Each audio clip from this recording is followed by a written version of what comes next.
Hallo und herzlich willkommen. Vielleicht geht es dir so.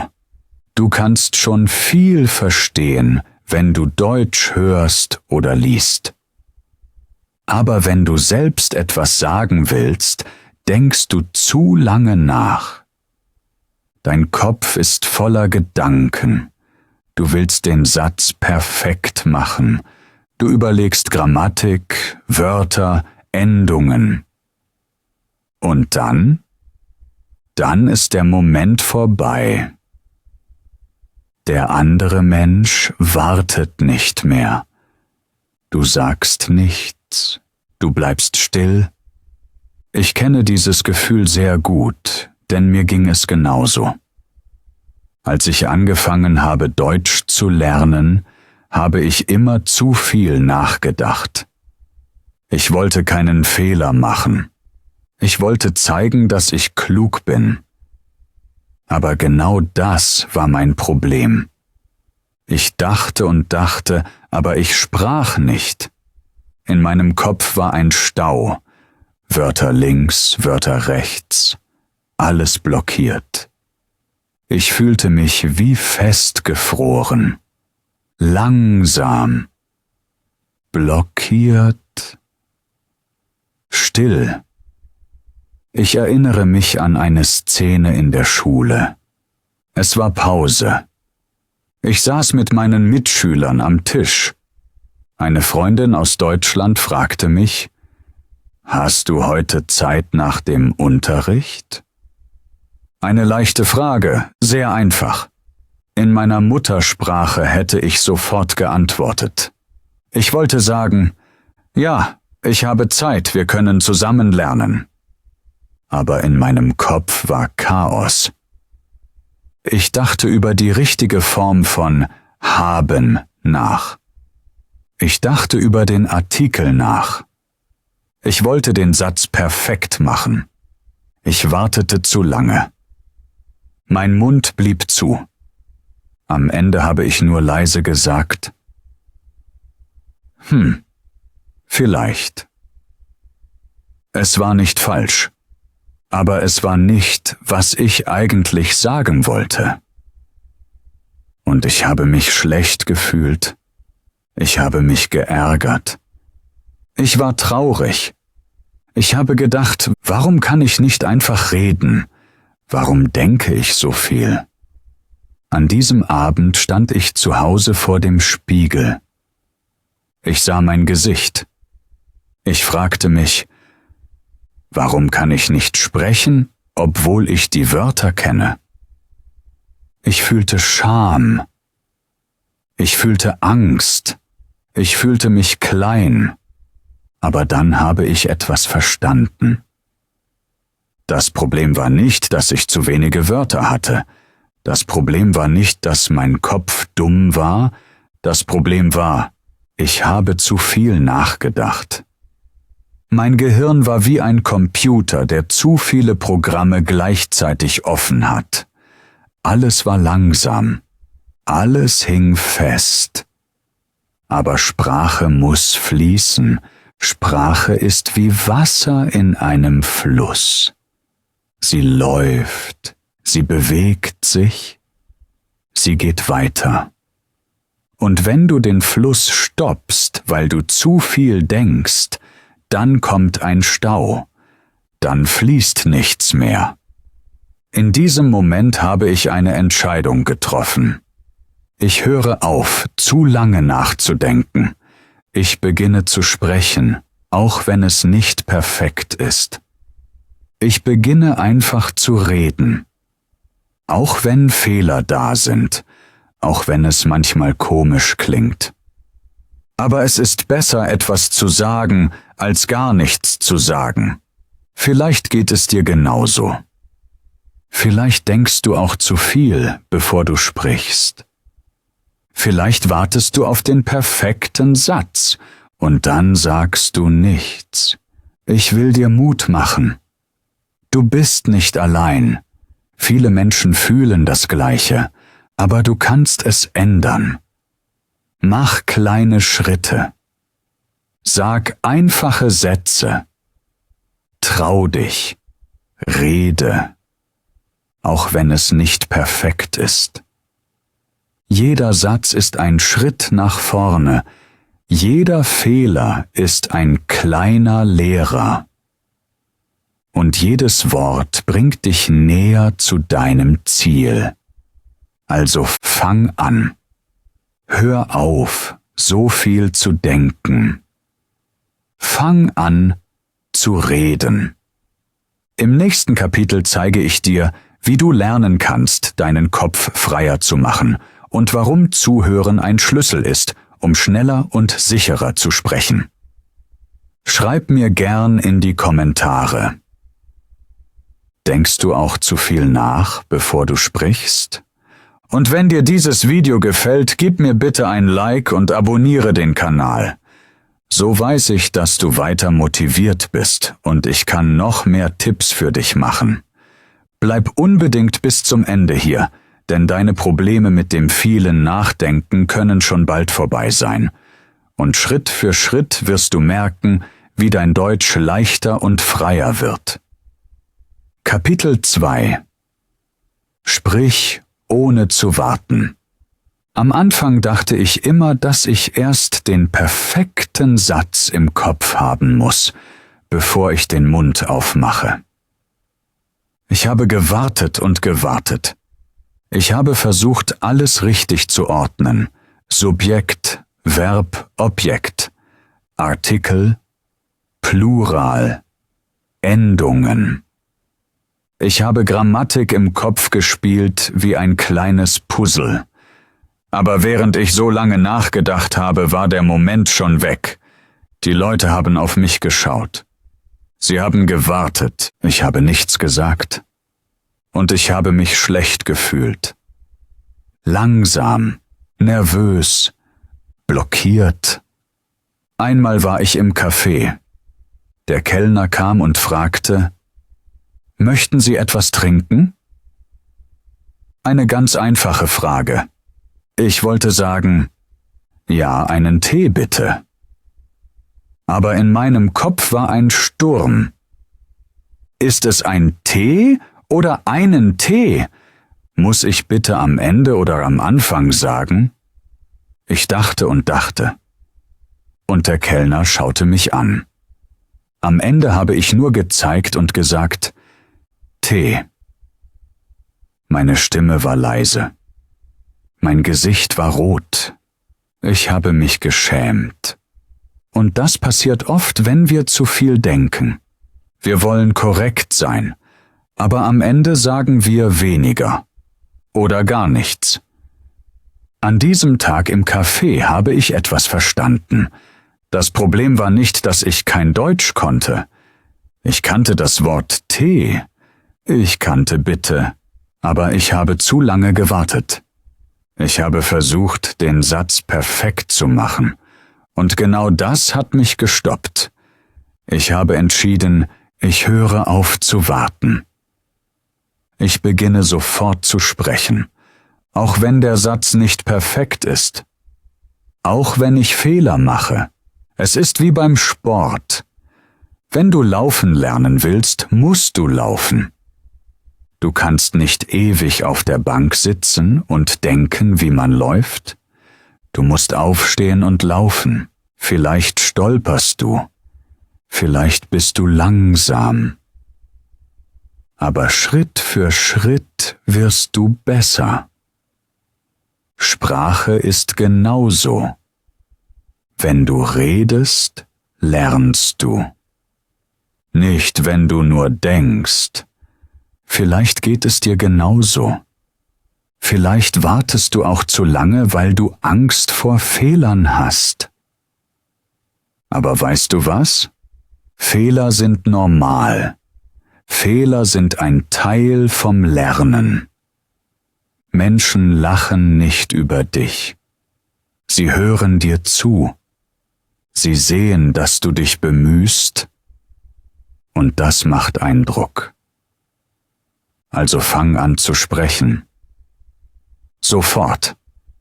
Auch wenn es nur ein Wort ist. Auch wenn es nur Hallo oder Danke ist. Sag es, sprich. Warte nicht. Dein Kopf wird lernen, schneller zu reagieren. Dein Mund wird lernen, Wörter direkt zu sagen. Stück für Stück wirst du freier. Dein Denken wird leichter. Dein Deutsch wird stärker. Im nächsten Kapitel zeige ich dir, warum Zuhören dir hilft, weniger nachzudenken und warum dein Ohr wie ein Muskel ist, der trainiert werden kann. Schreib mir in die Kommentare. Hast du auch schon einmal zu lange gewartet und nichts gesagt? Kapitel 3 Zuhören macht dein Denken frei. Als ich mit Deutsch angefangen habe, habe ich oft gedacht, ich muss mehr sprechen, ich muss mehr Wörter lernen, aber ich habe etwas Wichtiges vergessen. Ich habe nicht genug zugehört. Ich habe Wörter gelernt aus Büchern. Ich habe Grammatik geübt. Aber wenn jemand schnell gesprochen hat, war ich verloren. Ich habe nur einzelne Wörter gehört. Ich habe nicht verstanden. Ich wurde nervös, unsicher, still. Dann habe ich bemerkt, mein Kopf war zu voll, zu viele Regeln, zu viele Gedanken. Aber mein Ohr war leer. Ich musste mein Ohr trainieren. Ich erinnere mich an eine Situation im Park. 2 ältere Frauen saßen auf der Bank neben mir. Sie sprachen über das Wetter. Eine sagte, heute ist es warm, aber morgen regnet es bestimmt. So ein einfacher Satz. Und doch habe ich nur heute, warm, morgen gehört. Der Rest war wie Musik ohne Bedeutung. Ich fühlte mich dumm. Ich dachte, warum verstehe ich nicht? Aber dann habe ich beschlossen, ich höre jeden Tag Deutsch. Jeden Tag ein bisschen. Ich habe Musik gehört. Deutsche Musik, zum Beispiel Nena mit 99 Luftballons. Ich habe im Bus deutsche Podcasts gehört, auch wenn ich nicht alles verstanden habe. Ich habe Videos geschaut, ganz einfache, mit Untertiteln. Am Anfang war es schwer. Alles klang schnell. Ich habe nur Fragmente gehört. Aber nach und nach änderte sich etwas. Mein Ohr gewöhnte sich an die Klänge. Die Wörter waren nicht mehr fremd.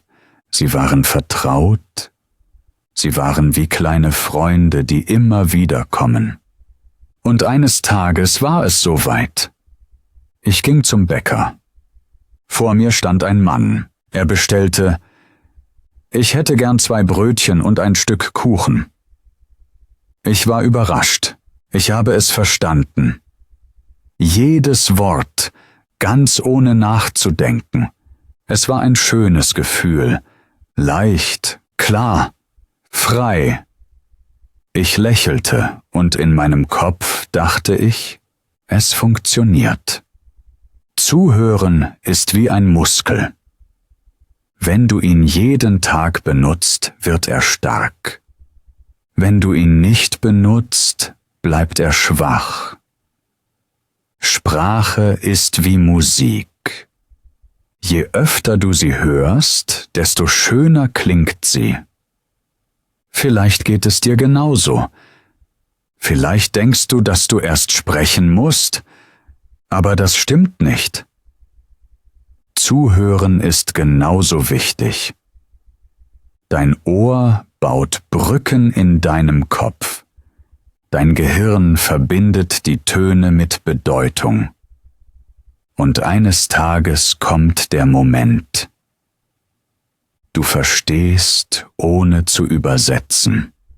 Du hörst und du verstehst. Das ist ein magischer Augenblick. Ich will dir Mut machen. Fang heute an.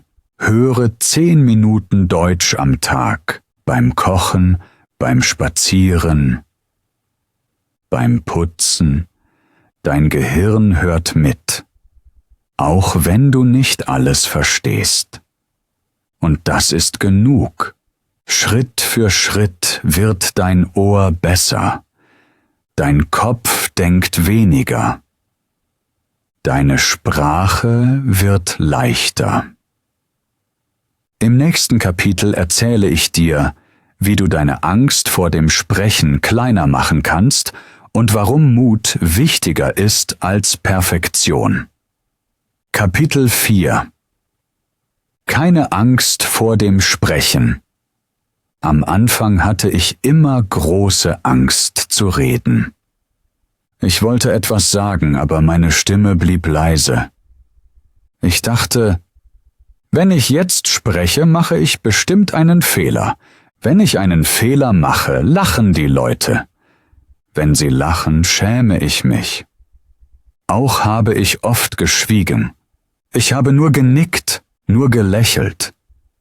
Aber in mir war Stress, Druck, Angst. Ich erinnere mich noch gut an eine Situation. Ich war beim Bäcker. Vor mir standen 2 Leute, sie haben schnell gesprochen. Dann kam ich dran. Die Verkäuferin fragte freundlich: Was möchten Sie? Ich wusste genau, was ich will. Ich wollte ein Brötchen mit Käse. Ganz einfach. Aber mein Kopf hat gestoppt. Ich dachte, heißt es der Brötchen oder das Brötchen? Soll ich sagen ein oder einen? Ich wusste es nicht. Mein Herz klopfte schnell. Meine Hände waren kalt. Ich habe so lange überlegt, dass die Verkäuferin mich ansah. Sie wartete. Ich fühlte mich klein. Ich war unsicher. Am Ende habe ich nur gezeigt und gesagt, das. Sie hat gelächelt. Sie war freundlich, aber ich war traurig. Ich dachte später zu Hause, warum habe ich nichts gesagt? Warum hatte ich Angst? Ich habe doch gelernt. Ich kannte die Wörter, aber die Angst hat mich blockiert. Und da habe ich verstanden. Das Problem war nicht, dass ich kein Deutsch konnte. Das Problem war meine Angst. Ich wollte perfekt sein. Aber das geht nicht. Niemand ist perfekt. Auch die Menschen in Deutschland machen Fehler. Auch Kinder machen Fehler, wenn sie sprechen lernen. Sie stolpern über Wörter, so wie sie früher beim Laufen oft hingefallen sind. Aber sie stehen wieder auf. Sie probieren weiter, und irgendwann können sie laufen. So ist es auch mit Sprechen. Jeder Fehler ist wie ein kleiner Schritt nach vorn. Fehler sind nicht deine Feinde. Fehler sind deine Lehrer. Sie zeigen dir, hier darfst du noch üben. Hier kannst du noch wachsen. Ich erinnere mich auch an eine andere Begegnung. Ich war im Park und eine ältere Frau hat mich gefragt, haben Sie die Uhrzeit? Ich wollte schnell antworten, ja, es ist 3 Uhr. Aber ich war nervös. Ich schaute auf mein Handy. Ich sagte, 3 Stunden. Die Frau hat gelächelt. Sie hat verstanden. Sie hat Danke gesagt. Sie hat sich gefreut. Niemand hat gelacht. Niemand hat mich verurteilt. Da habe ich gespürt. Die Angst war nur in meinem Kopf. Die Menschen sehen, dass du dich bemühst. Sie freuen sich, wenn du ihre Sprache sprichst. Sie sind geduldig. Und manchmal bekommst du ein kleines Kompliment, ein einfaches sehr gut oder du sprichst schon viel. So ein kleiner Satz kann deinen ganzen Tag schön machen. Auch warte nicht länger. Warte nicht, bis du perfekt bist. Fang jetzt an. Sag kleine Sätze. Sag Hallo. Sag Wie geht's? Sag Ich lerne Deutsch. Sag Ich mag Kaffee. Diese kleinen Sätze sind wie Samen. Wenn du sie jeden Tag pflanzt, wächst ein großer Baum. Schritt für Schritt. Wort für Wort. Und eines Tages wirst du merken, du kannst sprechen, ohne lange zu denken. Vielleicht fühlst du dich jetzt noch unsicher. Vielleicht hast du Angst. Aber du bist nicht allein. Viele Menschen fühlen das. Und viele Menschen haben es geschafft, diese Angst kleiner zu machen. Du kannst es auch. Vertraue dir selbst. Mach den Mund auf. Sprich. Es ist egal, wenn du stolperst. Es ist egal, wenn du nicht alle Wörter kennst. Wichtig ist nur, du gehst los. Du probierst es. Du bist mutig. Und mit jedem Wort wirst du stärker. Im nächsten Kapitel erzähle ich dir, wie du mit Deutsch spielen kannst. Du wirst sehen, dass Lernen Spaß machen darf und dass du schneller lernst, wenn du Freude hast. Kapitel 5 Deutsch lernen mit Freude. Lange Zeit habe ich gedacht, Lernen muss schwer sein. Ich dachte, ich brauche dicke Bücher, viele Stunden Grammatik, viele Regeln. Aber weißt du was? Ich war oft müde. Ich war gestresst. Ich war ohne Energie. Und manchmal wollte ich einfach aufgeben. Dann habe ich gemerkt, Lernen kann auch leicht sein. Lernen kann Freude machen. Lernen kann wie ein Spiel sein.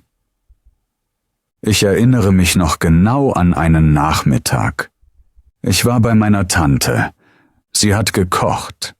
Ich habe ihr geholfen, Gemüse zu schneiden. Nebenbei lief das Radio. Ein Lied von Andreas Burani. Ich habe den Refrain gehört und einfach mitgesungen.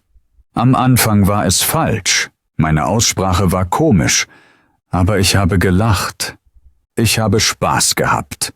Und später, als ich allein war, war das Lied noch in meinem Kopf. Ich habe die Wörter wiederholt, ohne es zu merken. Ich dachte, das ist wie Tanzen. Du übst die Schritte, aber wenn Musik läuft, bewegst du dich automatisch. So ist es auch mit Sprache. Ein anderes Mal habe ich eine Kinderserie geschaut, Biene Maya. Die Stimmen waren freundlich, die Bilder bunt. Ich habe nicht alles verstanden. Aber ich habe gesehen, die Biene fliegt. Sie spricht, sie lacht. Und plötzlich habe ich den Satz verstanden. Komm, wir spielen. Ich war so glücklich. Es war nur ein kleiner Satz. Aber er war klar. Er war einfach. Ich habe ihn sogar nachgesprochen. Und ich habe gedacht, das ist wie ein Puzzle. Jedes neue Wort ist ein kleines Stück. Am Anfang siehst du nur Farben. Aber Stück für Stück entsteht ein Bild. Und plötzlich siehst du das Ganze. Ich habe auch angefangen, kleine Spiele zu machen. Ich habe mir 5 neue Wörter ausgesucht. Apfel, Zug, Straße, Lachen, kalt. Ich habe gesagt, der Apfel liegt auf der Straße. Der Zug ist kalt. Ich lache. Der Satz war verrückt. Aber ich habe gelächelt. Ich habe die Wörter benutzt. Und so sind sie in meinem Kopf geblieben. Du kannst auch Karten malen. Mal ein Bild von einer Blume. Schreib darunter Blume. Misch die Karten. Such Paare. Das macht Spaß. Und du lernst dabei. Oder spiel mit Freunden. Jeder sagt ein deutsches Wort. Der Nächste muss sofort einen Satz machen. Du wirst lachen. Du wirst Fehler machen. Aber genau das bringt dich weiter. Denn dein Kopf lernt, schneller zu reagieren. Ohne langes Nachdenken. Sprache wird lebendig, wenn du mit ihr spielst. Und weißt du was? Wenn du spielst, vergisst du deine Angst.